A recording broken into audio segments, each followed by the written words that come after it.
A Nigerian kid who started selling candy to classmates became Africa's richest man. And the way he did it will completely change how you think about building wealth. While everyone else was chasing quick money, he was playing a different game entirely. He walked away from safe investments, ignored his friends' warnings about risky industries, and made one calculated bet that didn't just make him billions. It transformed an entire country's economy. The crazy part? His grandfather's simple advice from a spice market in Kano contains the exact blueprint he used to build his empire. Picture this. It's the 1970s in Kano, Nigeria. A young boy named Aliko is watching his grandfather work. The air is thick with the sweet smell of sugar and the dusty scent of flour. These aren't just ingredients. They're about to become the foundation of a multi-billion-dollar empire. But here's the thing that blew my mind when I first heard this story. Dangote's grandfather pulled him aside one day and said something that would stick with him forever. Patience, my boy, is the secret to a bountiful harvest. Now, most of us hear that and think it's just feel-good advice, right? But Dangote took it literally.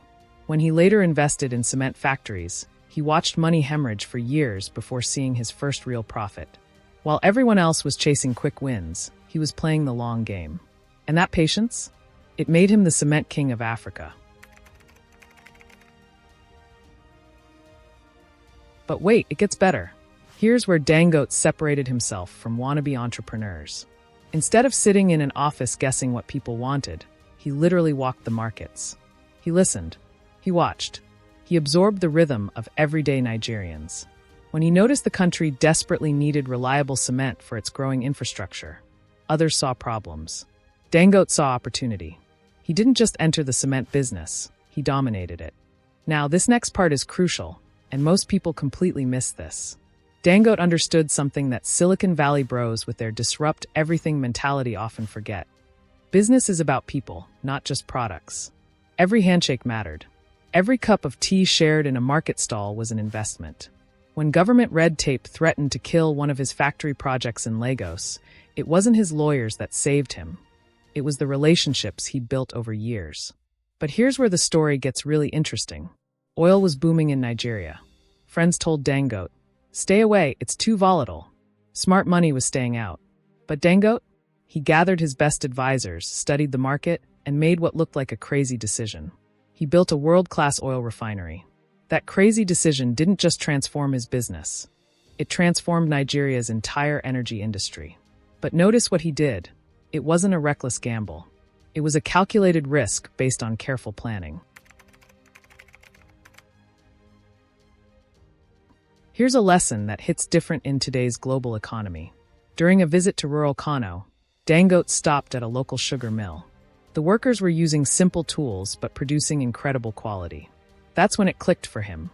Why import when his own people had the skills and resilience to build world-class products? He invested heavily in local labor and raw materials. This wasn't just good business, it was genius business. He wove his company into the fabric of Nigerian society, creating loyalty that money can't buy. Every single factory Dangote built had one thing in common. They never stopped improving. In staff meetings, he'd constantly ask, "How do we make this better tomorrow?" While competitors got comfortable, Dangote's teams were testing new methods, cutting costs, improving quality. This obsession with continuous improvement kept him miles ahead of everyone else. But here's what really sets Dangote apart from other billionaires. Success wasn't his finish line. It was his starting line for something bigger. Remembering his grandfather's wisdom about giving back, he established foundations and funded schools across Africa. And here's the kicker. This wasn't just feel-good charity.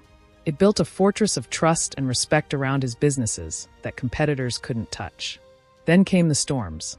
Economic crashes, political chaos, competitors slashing prices to try and kill his businesses. Lesser entrepreneurs would have folded. But Dangote? He stood firm. Where others saw reasons to quit, he saw reasons to double down. His long-term vision gave him the resilience to weather any storm. So what can you take from Dangote's story? 3 things. First, play the long game. Quick wins feel good, but sustainable wealth takes patience. Second, solve real problems for real people. Don't guess what the market wants. Go out and listen to it. Third, build relationships like your business depends on it. Because it does. Dangote proved that fortune doesn't favor the bold. It favors those who are bold and smart. Those who see business as a marathon, not a sprint.